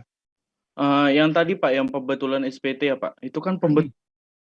pembetulan itu kan nggak ada batasannya gitu ya Pak. Nah itu berarti yang pasal 9 ayat 9 itu kayak bisa lebih dari 3 bulan bahkan lebih gitu ya Pak? Ya, Itu gimana Pak? ya, memang gitu. Jadi misalnya bahkan kalau teman-teman di lapangan ya pembetulan SPT itu bisa dari tahun 3 tahun, 2 tahun sebelumnya. Tapi gitu ya, perhatikan bahwa ini secara sistem merepotkan wajib pajak sebenarnya kasihan. Karena kan si PPN-nya kan masa ya, per bulan. Oke. Bisa jadi perubahan SPT masa di Januari itu akan mempengaruhi di Februari. Contohnya, di bulan Januari PK-nya 0, ya nggak teman-teman? Terus dia menunggu PM, PM-nya masih 0. Kenapa? Karena faktur pajaknya belum diterima. Ketika bulan Juni, nerima faktur pajak. Oke, di bulan Februari kita masih bikin SPT-nya, PPN-nya 0. Ya. Kemudian untuk bulan masa Februari, misalnya di sini ada PK-nya 50, PM-nya misalnya 0. Sehingga dia setor nih, di sini setor 50. Oke. Ketika ada pembetulan, gitu ya, maka berubah, ya enggak? Sekarang dari PK 0 PM 0 jadi PK 0 PM 50. Sehingga ada kompensasi di sini minus 50. Ini berubah lagi bulan Februari karena terpengaruh dari bulan sebelumnya. Terus ke bawah sampai bulan-bulan berikutnya, Mas Fari. Ya, secara singkat gitu tanpa saya ngomong secara detail, pembetulan di salah satu masa pajak itu seperti efek domino tuh, bisa mempengaruhi pada masa-masa pajak berikutnya. Jadi sebenarnya boleh, tapi ngeribetin wajib pajak sebenarnya pembetulan SPT itu. Ya, tapi itu boleh. Selama belum batas daluarsanya belum lewat 5 tahun, itu masih diperbolehkan. Toh dia bayar kan gitu ya intinya ya. Kalau menerima faktur pajak kan artinya dia sudah bayar PPN sebenarnya. Dan secara sistem nggak masalah. Itu masih memungkinkan. Bahkan pembetulan itu bisa 1, 2, 3, 4, 5 kok kalau PPN. Karena transaksinya kan sangat banyak, jadi kemungkinan satu salah hitung misalnya, ada yang belum dimasukin, lupa upload sesuatu, jadi masih memungkinkan. Gitu ya, Mas Fahri ya. Ya, saya kebayang maksudnya apakah ini sampai sepanjang sampai infinity ya enggak. Kan ada waktu 5 tahun daluarsa tuh. Jadi tetap kita bergeraknya 5 tahun. Jadi nggak kebayangnya tiba-tiba tahun 80 mau benerin SPT ya udah nggak ada. Oke, tetap bergeraknya 5 tahun sesuai dengan ruang lingkup daluarsa perpajakan. Dan iya, Mbak, kebetulan SPT masa PP ini meribetkan para pegawai pajak sebenarnya. Kita nelitinya susah karena harus berkali-kali nih bolak-balik. Tapi memang diperbolehkan secara sistem karena si wajib pajaknya bayar kok. Ya, jadi nggak masalah. Oke, Terima kasih, Pak. Ya, Nawari udah ngebayangin kerja, Ri. Oke, sip. Bagus tanyanya. Yang lain teman-teman silakan kalau ada yang masih mau tanyain atau masih mau diobrolin maksudnya.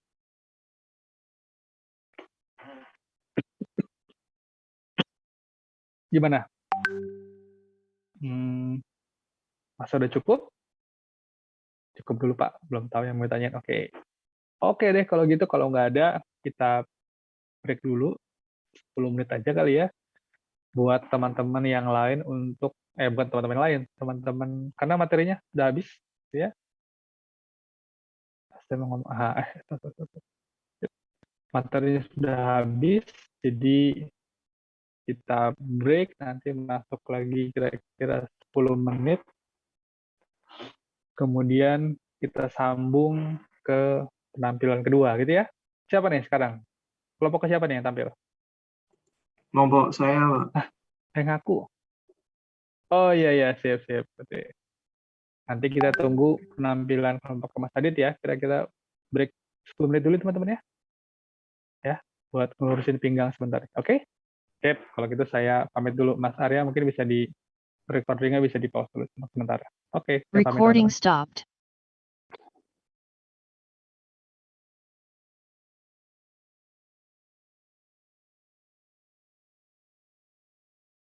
Sebentar, Pak.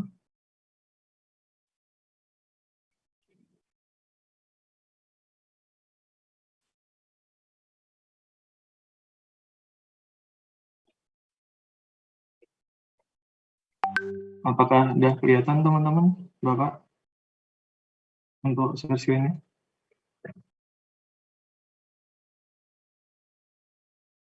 Sudah di. Oke. Ini sebelumnya, Assalamualaikum warahmatullahi wabarakatuh. Selamat pagi teman-teman semua dan Pak Adi. Sini saya Aditya Mutakin. Sebelumnya aku ada pantun. Ingat-ingat dulu ya pantunnya. Nanti bilang cakep ya kalau sama pantunnya. Buat asik-asik aja gitu. Adik main ke lapangan tapal. Cakep. Kak nonton salam dari Binjai. Cakep. Saya di sini sebagai moderator. Semoga bisa memimpin presentasi pada hari ini. Yeah. Jadi seperti yang teman-teman lihat di sini, kami di sini dari kelompok 1 mengangkat topik mengenai kebijakan PPN di masa pandemi. Nah, langsung aja ya. Jadi selamat datang di presentasi kami. Kami di sini model presentasinya tuh open discuss saja. Kalau kalian mau bertanya atau menyanggah atau memberikan pendapat di tengah-tengah penyampaian materi, boleh raise hand. Nanti akan kami langsung. Jadi nggak usah nunggu mau kayak ada pertanyaan enggak. Tapi boleh nanti di akhir sesi kita ada pertanyaan. Tapi kalau misalnya di tengah-tengah ada yang mau disampaikan dari Bapak atau teman-teman, boleh langsung aja nggak apa. Nah, sebelumnya kan kita mau perkenalan dulu nih, guys, anggota kelompok 1 yang kece-kece badai kali ini. Sini yang pertama ada saya sendiri, Aditya Mutakin, absen 1. Yang kedua ada Chania Rahmat. Siapa dong Mbak Chania? Halo teman-teman, selamat pagi. Terus selanjutnya ada Mas Maman si ganteng nih. Halo Mas Maman. Halo teman-teman semua. Yang keempat ada Mbak Mutia. Halo Mbak Mutia. Halo semuanya. Yang terakhir ini ada babang tampan Mas Satria. Halo Mas Satria. Halo, selamat pagi semua. Nah, juga kan kita dapat kenal-kenalan nih. Kita masuk ke bahasan yang akan kita bahas pada hari ini. Jadi di sini kita ada 3 topik pembahasan yang mengenai yang akan kita angkat pada hari ini. Nah, yang pertama tuh mengenai latar belakang. Nah, Latar belakang ini akan bahas mengenai apa sih yang membuat adanya kebijakan baru di masa pandemi ini, apalagi terkait PPN. Nah, yang kedua ada mengenai restitusi dan fasilitas pajak kepada barang dan jasa selama pandemi ini. Di sini kita akan melihat bagaimana kebijakan yang diambil pemerintah dalam mengatasi permasalahan PPN dalam pandemi ini. Yang ketiga ada dampak terhadap penerimaan PPN. Nah, di sini tuh kita membahas hal-hal apa saja yang berubah atas kebijakan yang sudah dilakukan. Nah, apakah dampak-dampak tersebut berdampak baik atau sebaliknya. Kita masuk ke pembahasan yang pertama, yaitu mengenai latar belakang. Nah, latar belakang ini akan dijelaskan sama Mbak Mutia. Mbak Mutia, dipersilahkan. Terima kasih. Nah, di sini saya akan menjelaskan tentang insentif pajak di masa pandemi COVID-19. Nah, sebelumnya apa sih itu insentif pajak? Untuk pengertian insentif sendiri, diambil dari definisi KBBI, insentif merupakan tambahan penghasilan baik berupa uang, barang, dan lain sebagainya yang diberikan untuk meningkatkan gairah kerja maupun uang perangsang. Jadi insentif pajak merupakan tindakan pemerintah untuk mendorong individu dan bisnis atau pengusaha untuk membelanjakan uang atau menghemat uang dengan mengurangi jumlah pajak yang harus mereka bayar. Kemudian, insentif pajak merupakan kebijakan pemerintah yang bertujuan memberikan pengaruh terhadap pengurangan beban pajak untuk kegiatan tertentu. Nah, selanjutnya, kenapa sih insentif pajak itu harus ada? Seperti yang kita ketahui bersama, pandemi COVID-19 merupakan bencana nasional, sehingga perlu upaya pengaturan dalam rangka mendukung penanggulangan dampak COVID-19 tersebut. Nah, dampak tersebut telah memperlambat ekonomi dunia, termasuk juga perekonomian di Indonesia. Oleh karena itu, pemerintah terus berupaya melakukan langkah-langkah percepatan untuk menyelamatkan perekonomian Indonesia agar tidak semakin terpuruk dan untuk mengantisipasi berbagai dampak yang mungkin terjadi. Tujuannya sendiri, dengan adanya insentif pajak diharapkan dapat terus menggerakkan roda perekonomian negara, menjaga stabilitas pertumbuhan ekonomi, daya beli masyarakat, dan produktivitas para pelaku usaha. Diharapkan juga dengan adanya insentif pajak tersebut, para pelaku usaha dapat terus menjalankan usahanya. Yang selanjutnya, boleh lanjut Mas Adi. Oke, terima kasih Mbak Mutia telah menyampaikan mengenai latar belakang dampak dari bagaimana insentif pajak ini terjadi dan PPN berubah dalam kondisi pandemi ini. Nah, terima kasih Mbak Mutia telah menyampaikan. Selanjutnya kita masuk ke bahasan mengenai restitusi. Nah, di bahasan restitusi ini kita akan mempelajari mengenai apa sih restitusi itu, apalagi mengenai restitusi terhadap PPN. Nah, kapan kita bisa mengajukan restitusi dan bagaimana kategori PKP yang dapat mengajukan restitusi PPN ini. Materi ini akan disampaikan oleh Mbak Chania. Dipersilahkan Mbak Chania. Oke, makasih Mas Adit. Nah, kali ini kita bakalan masuk ke bagian restitusi. Aku yakin nih teman-teman semua pasti udah familiar banget sama yang namanya restitusi. Di pertemuan-pertemuan sebelumnya juga Pak Adi udah pernah nyinggung masalah restitusi. Nah, kali ini aku mau ngejelasin sekali lagi apa sih itu restitusi. Nah, restitusi adalah permohonan pengembalian pembayaran pajak yang dilakukan oleh wajib pajak kepada negara. Nah, dasar pengajuan dari restitusi ini adalah kelebihan bayar pajak yang dialami oleh wajib pajak. Nah, karena kita pada hari ini bakalan fokusnya ke PPN, jadi restitusi yang kita maksud di sini juga difokuskan ke PPN. Jadi, restitusi PPN itu adalah pengajuan pengembalian pembayaran pajak oleh pengusaha kena pajak.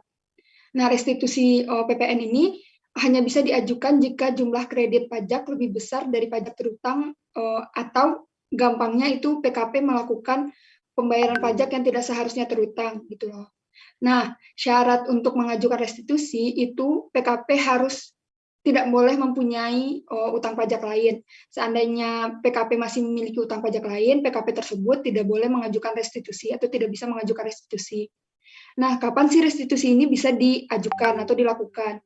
Restitusi ini bisa dilakukan pada saat akhir periode tahunan, atau gampangnya restitusi ini bisa kita ajukan di akhir Desember. Namun ada beberapa pengecualian untuk kategori PKP yang bisa melakukan pengajuan restitusi di setiap masa pajak. Nah, kategori PKP itu diatur dalam pasal 9 ayat 4B Undang-Undang PPN. Nah, kategori PKP tersebut yaitu yang pertama PKP yang melakukan ekspor BKP berwujud, yang kedua ada PKP yang melakukan penyerahan BKP atau JKP kepada pemungut PPN, yang ketiga PKP yang melakukan penyerahan BKP atau JKP yang PPN-nya tidak dipungut, yang keempat PKP yang melakukan ekspor BKP tidak berwujud, yang kelima PKP yang melakukan ekspor JKP, dan yang terakhir itu PKP yang dalam tahap produksi. Jadi PKP yang disebutkan tadi itu boleh mengajukan restitusi di setiap masa pajak. Boleh di next, Adit?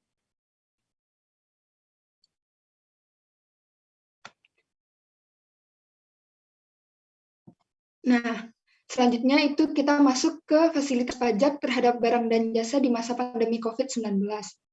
Nah, berdasar fasilitas pajak terhadap barang dan jasa pada masa pandemi COVID itu diatur dalam PMK nomor 28 tahun 2020 itu tentang pemberian fasilitas pajak terhadap barang dan jasa dalam rangka penanganan pandemi COVID-19. Nah, untuk PPN khususnya itu dijelaskan dalam pasal 2 PMK nomor 28 tahun 2020. Nah, pada pasal 2 PMK nomor 28 tahun 2020 disebutkan bahwa fasilitas pajak terhadap barang dan jasa di masa pandemi COVID-19 yang diberikan pemerintah itu berupa insentif pajak. Nah, insentif pajak itu diberikan kepada pihak tertentu atas impor atau perolehan BKP atau JKP atau pemanfaatan JKP dari luar daerah pabean di dalam daerah pabean yang diperlukan dalam rangka penanganan COVID-19. Boleh di next, Adit?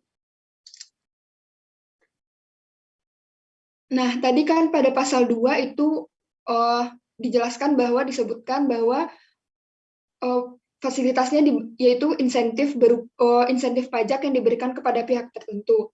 Nah, pihak tertentu yang dimaksud di sini adalah yang pertama itu badan atau instansi pemerintah, rumah sakit dan pihak lainnya.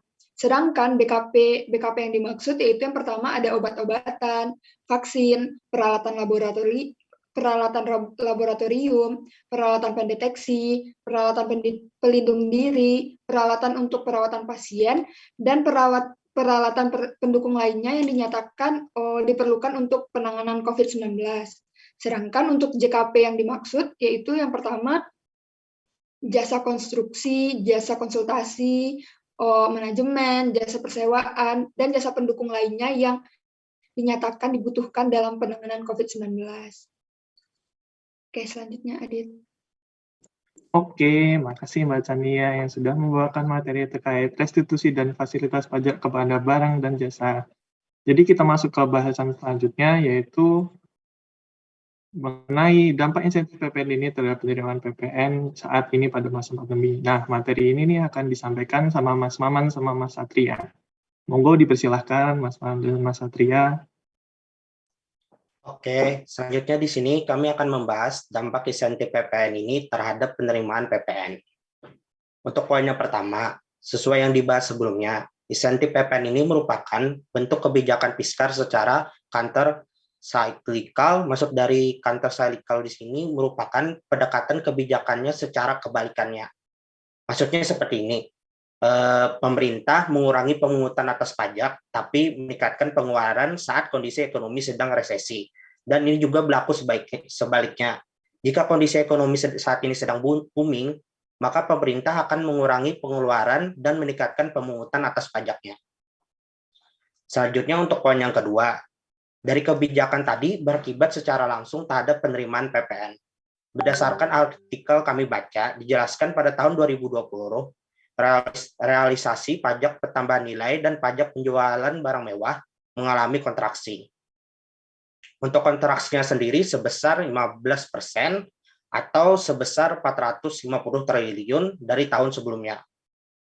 Hal ini diakibatkan dari PPN dalam negeri dan PPN impor yang terkontraksi cukup besar, yang disebabkannya menurunnya konsumsi dalam negeri di tengah kondisi pembatasan sosial masyarakat dan kebijakan insentif restitusi yang dipercepat. Untuk selanjutnya akan dijelaskan oleh Maman. Silakan, Man. Oke, tadi kan sudah dijelaskan sama Mas Satria kalau di awal-awal pandemi itu penerimaan PPN sempat mengalami penurunan. Nah, sedangkan pada semester 1 ini pada tahun 2021 yang sekarang mengalami peningkatan dari tahun lalu. Pemerintah mencatat realisasi penerimaan pajak PPN atau PPNBM pada semester 1 pada tahun 2021 ini sebesar 217 triliun atau setara dengan 41% terhadap target yang ditetapkan pemerintah. Jika dibandingkan dengan periode yang sama pada tahun lalu, mengalami pertumbuhan sebesar sekitar 15%. Penerimaan PPN dalam negeri dan impor secara itu juga telah menunjukkan pertumbuhan positif. Penerimaan PPN dalam negeri hingga Juni 2021 mengalami pertumbuhan sekitar 11%. Hal ini berbanding terbalik dengan periode yang sama pada tahun lalu yang minus 8%. Adapun realisasi tercatat senilai 126 triliun dengan kontribusi mencapai 22% pada penerimaan pajak. Penerimaan PPN impor mengalami pertumbuhan sebesar 13,7%. Tentu saja realisasi PPN impor tercatat senilai 85,8 triliun dan berkontribusi terhadap penerimaan pajak sekitar 15%. Tentunya peningkatan ini terjadi lantaran pulihnya aktivitas impor yang berbeda pada situasi pada awal tahun 2020 lalu ketika berbagai barang kesulitan masuk ke Indonesia akibat adanya pandemi COVID-19. Kenaikan ini diakibatkan karena kenaikan ini selain itu juga diakibatkan karena meningkatnya konsumsi dan ekonomi yang mulai pulih. Pulihnya ekonomi jadi bisa terlepas dari insentif perpajakan yang digelontorkan pemerintah. Jadi secara tidak langsung dampak insentif PPN yaitu menurunkan penerimaan negara pada saat awal pandemi pada tahun 2020 lalu. Namun saat ini pada tahun 2021 sudah mulai meningkat karena perekonomian yang mulai membaik. Oke, terima kasih. Oke, makasih kepada Mas Maman dan Mas Satria yang telah menjelaskan dampak penerimaan PPN ini di masa pandemi. Nah, jadi itu pembahasan dari materi yang kita sampaikan sudah semua dari teman-teman semua. Apakah ada pertanyaan atau mungkin Pak Ade ada tanggapan terlebih dahulu mengenai presentasi kami? Kami persilahkan. Oh, untuk yang bertanya boleh resen ya. Nggak ada dari saya. Lanjut aja Mas Adit. Oke, terima kasih Pak Adi. Mungkin teman-teman yang udah siap sama pertanyaannya, boleh aja nih diserang nih. Kita siap dong. Karena ada sertifikat ya dari kita ya. Bisa diajuin SKPM kalau misalnya diterima. Yuk, yang mau tanya boleh yuk.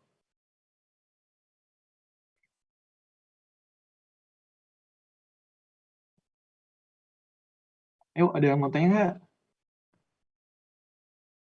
Ada yang resen tuh. Oh ya, ada satu. Tiara. Boleh nih Mbak Tiara, langsung aja ditanyain. Ya, izin bertanya kelompok yang sedang presentasi ini.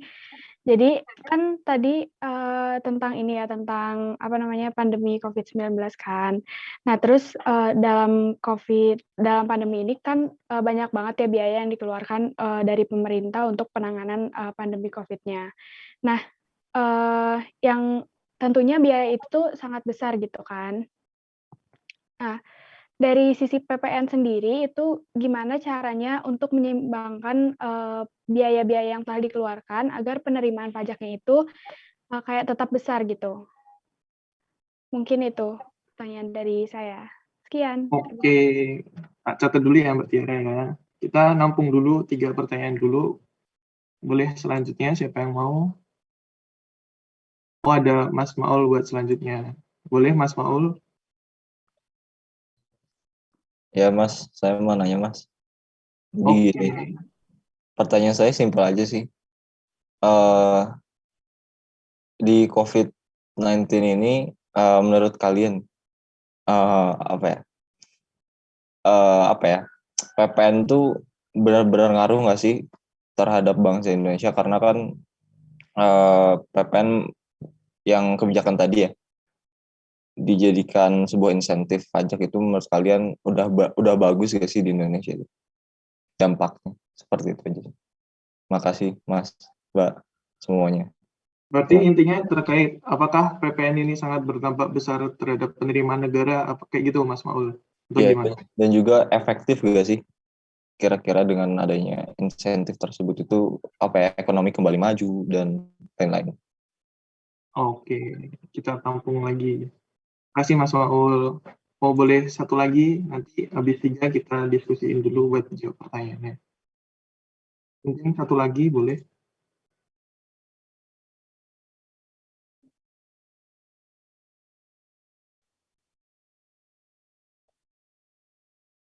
Ayo, malu-malu.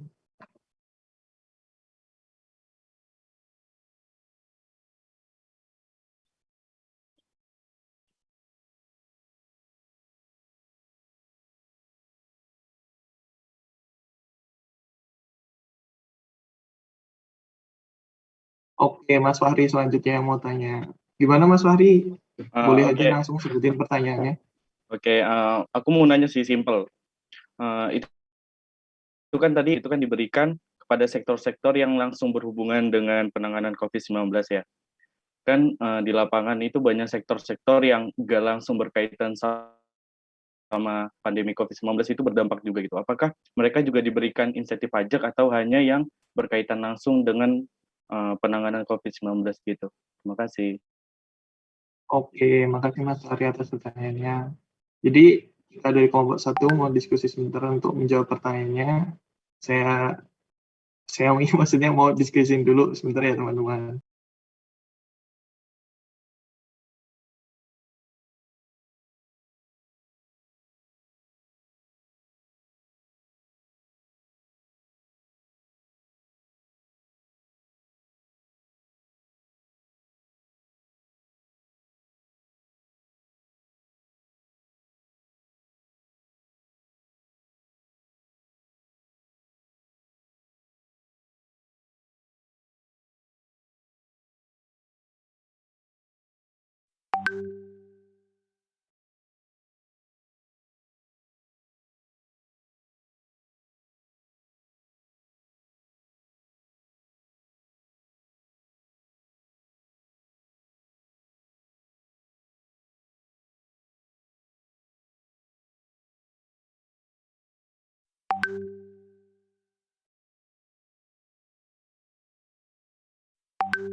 Izin menjawab dari pertanyaan Tiara. Tadi pertanyaan kamu gini kan, bagaimana caranya menyeimbangkan biaya tersebut agar penerimaan pajak makin besar? Itu kan inti pertanyaannya. Iya, betul. Ini menurut kelompok kami ya, kita tahu sendiri kan biaya penanganan untuk pandemi ini sangat besar, dan kita tahu juga saat pandemi ini banyak sektor atau banyak beberapa sektor yang mengalami kendala pemasukan atau pendapatan. Jadi rasaku nggak mungkin bisa pemerintah membuat penerimaan PPN makin besar jika dilihat dari kondisi saat ini. Misalkan jika dipaksa, saat ini pasti menyebabkan polemik di masyarakat dan akan memunculkan keresahan di masyarakatnya. Tetapi ini ada beberapa artikel yang kami baca, kan ada rencana mau dinaikkan persentase PPN sebesar 11%. Mungkin hal ini dilakukan pemerintah ya gunanya untuk meningkatkan penerimaan pajak yang menurun semasa pandemi ini. Jadi ibaratnya untuk menutup biaya yang dikeluarkan oleh pemerintah. Itu menurut dari kelompok kami ya. Mudah-mudahan bisa jelas.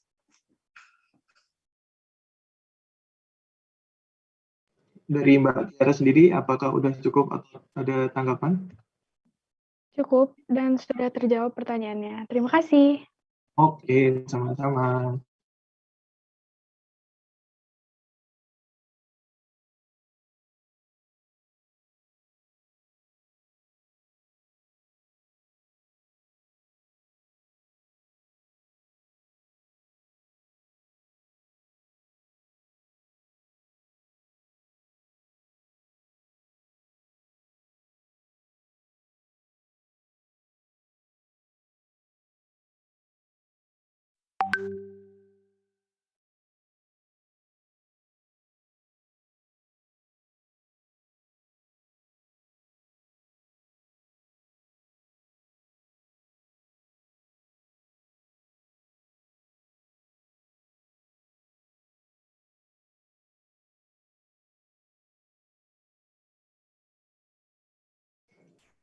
Di sini aku mau ngelanjutin, aku di sini mau jawab pertanyaan dari Mas Fahri tadi terkait dengan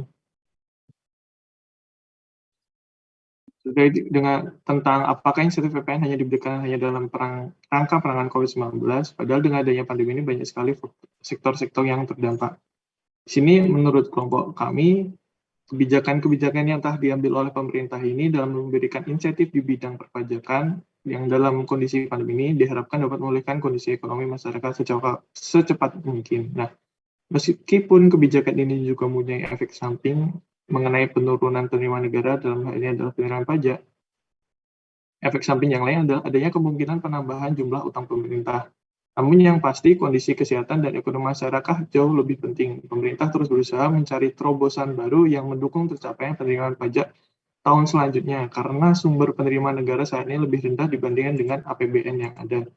Jadi terkait dengan apakah insentif PPN ini hanya diberikan dalam penanganan COVID, sebetulnya iya, karena dengan kondisi yang urgent yang mana ini di luar dari hal-hal yang kita prediksi, itu menjadikan hal-hal yang sangat penting untuk mendukung sektor-sektor lainnya untuk maju lagi. Seperti itu, Mas Fahri.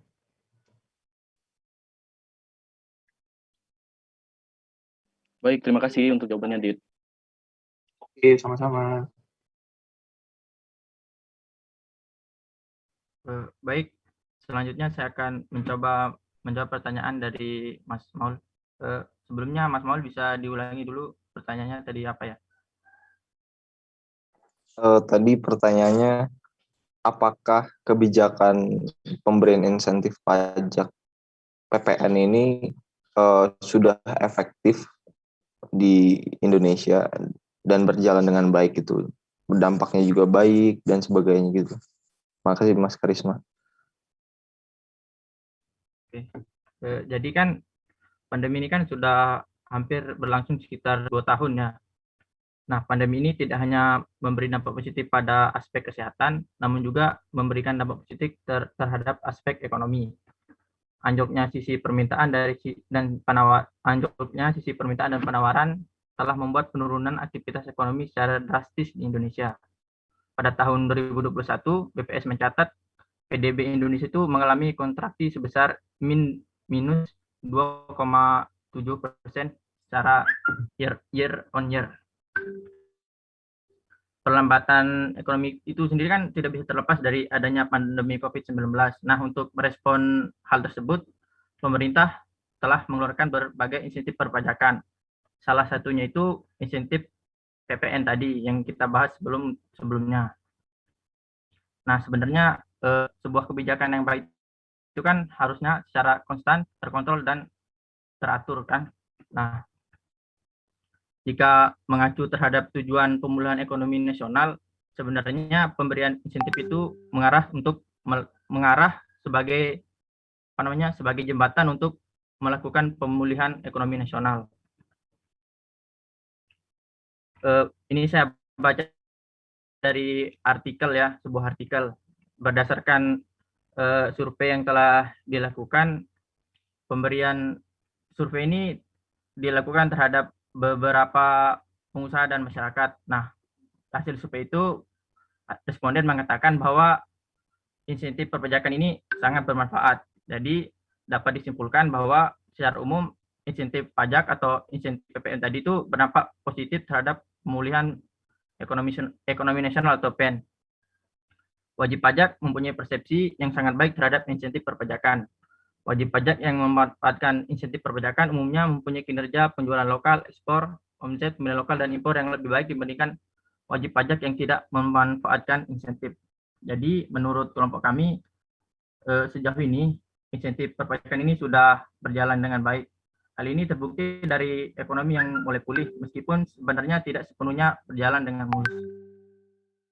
Oke, apakah bisa diterima, Mas Maul? Baik, terima kasih Mas, sudah jelas sekali.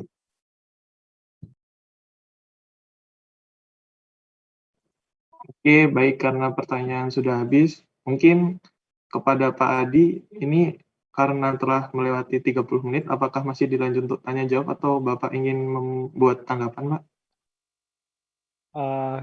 Gimana teman-teman? Kita mau menyiksa mereka lebih lanjut atau gimana nih? Apa kita cukupkan aja? Ya, oke. Serasa supaya fair gitu ya, kayaknya cukup Mas Adit ya. Terima kasih, kita tepuk tangan dulu ya buat teman-teman ya, buat kelompoknya Mas Adit dan kawan-kawannya. Oke, sip. Mas Adit juga dan kawan-kawan semuanya udah selesai aja kan? Apa masih mau lanjut? Sebenarnya materinya sudah cukup sih, Pak. Oke, tapi masih mau lanjut? Ya, tergantung berapa aja. Ya, oke, sip. Saya cukup. Oke, menarik materinya ya, mengenai restitusi gitu ya. Tadi di awal saya lihat mengenai restitusi karena sebenarnya memang kita nggak nge-cover restitusi terlalu banyak nih di cakupan materi kelas kita. Jadi mudah-mudahan teman-teman dapat tambahan informasi tuh ya mengenai restitusi dan insentif. Pandemi juga ya biasanya tuh fasilitas insentif tuh biasanya pasca UTS tuh teman-teman bisa kita obrol. Tapi karena dipadatkan materinya gitu ya. Dan nggak seru-seru amat biasanya ngomongin insentif tuh kalau ke para calon ASN gitu ya. Kalau saya ngomong di wajib pajak mungkin senang mereka dengerin insentif ya. Tapi kalau ngomongin ke ASN sih biasanya nggak begitu asik lah. Tapi makasih ya sudah dapat informasi cukup detail mengenai insentif di bidang PPN. Jadi intinya lebih enak ada PPN apa nggak ada PPN? Kalau kata konsumen nggak usah aja sekalian gitu ya. Kalau bisa insentifnya sepanjang tahun. Tapi sayangnya malah tarifnya menaik ya. Ya nggak sayangnya sih ya, ini untuk kebaikan itu juga kali ya. Supaya nggak konsumtif gitu ya. Kan PPN untuk mengendalikan konsumtif. Supaya jajannya nggak makin banyak. Oke, terima kasih buat teman-teman partisipasinya. Masukkan aja kayak diskusinya agak sedikit kaku teman-teman. Mungkin bisa lebih santai ya mungkin ya untuk 4 diskusi yang lainnya gitu. Apa saya perlu nggak usah ikutan aja supaya bisa diskusi atau rekamannya aja? Apakah saya membatasi obrolan teman-teman? Mudah-mudahan enggak ya. Kita bisa bikin lebih santai sebenarnya.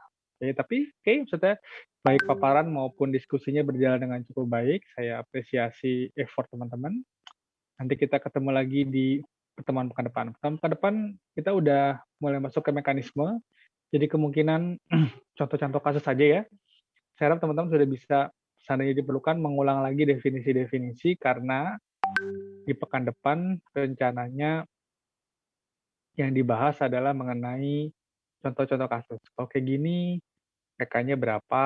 Kalau seperti ini, apakah PM bisa dipungut atau enggak? Jadi bukan lagi ngomongin definisi. Gitu ya teman-teman ya. Oke, jadi saya harap bisa sambil kalau ada definisi yang masih kurang gitu ya, jika perlu diobrolin di grup, silakan aja. Oke, kalau gitu serasa udah saya cukupkan sampai sini aja. Terima kasih buat partisipasi teman-teman. Oh iya, untuk pertemuan 5 ini saya minta maaf itu seperti biasa karena saya belum nyiapin soal di LMS gitu ya. Jadi teman-teman yang sudah menanti-nanti saya gagal untuk menyiapkan ini karena tetap banyak hal lain yang harus disiapin juga gitu ya. Jadi saya sorry lah ya. Pasti ada beberapa teman-teman yang terkaget-kaget ya. Aduh, kok gitu sih Pak gitu ya. Mungkin karena kemarin MU kalah kali jadi saya nggak semangat bikin soalnya. Jadinya kayaknya mungkin iya nih, saya kalau lagi SMA mas saya nggak masuk kelas biasanya nih. Ya, pas saya kuliah saya nggak ikut kuliah biasanya nih ya. Menghindari bully dari teman-teman yang lainnya. Untungnya udah kerja nih. Kerjanya lagi WFH lagi. Sekarang WFO cuma dikit yang datang lah. Jadi nggak ketemu mereka yang pasti saya dibulinya. Oke. Terima kasih teman. Kalau gitu saya cukupi kelas kita. Kita ketemu lagi insyaallah pekan depan. Saya pamit. Assalamualaikum warahmatullahi wabarakatuh. Waalaikumsalam warahmatullahi wabarakatuh. Terima kasih banyak Pak. Recording stopped. Kelas saya tutup ya.